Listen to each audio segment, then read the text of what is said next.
ایک شخص حزم بن ابی کعب نے رسول اللہ کی خدمت میں آ کر عرض کیا، یا رسول اللہ، فلاں شخص معاذ بن جبل لمبی نماز پڑھاتے ہیں،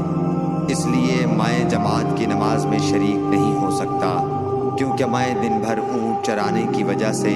رات کو تھک کر چکنا چور ہوتا ہوں اور طویل قرات سننے کی طاقت نہیں رکھتا۔ ابو مسعود راوی کہتے ہیں کہ اس دن سے زیادہ میں نے کبھی رسول اللہ صلی اللہ علیہ وسلم کو وعظ کے دوران اتنا غضبناک نہیں دیکھا۔ آپ صلی اللہ علیہ وسلم نے فرمایا، اے لوگو، تم ایسی شدت اختیار کر کے لوگوں کو دین سے نفرت دلانے لگے ہو، سن لو، جو شخص لوگوں کو نماز پڑھائے تو وہ ہلکی پڑھائے، کیونکہ ان میں بیمار،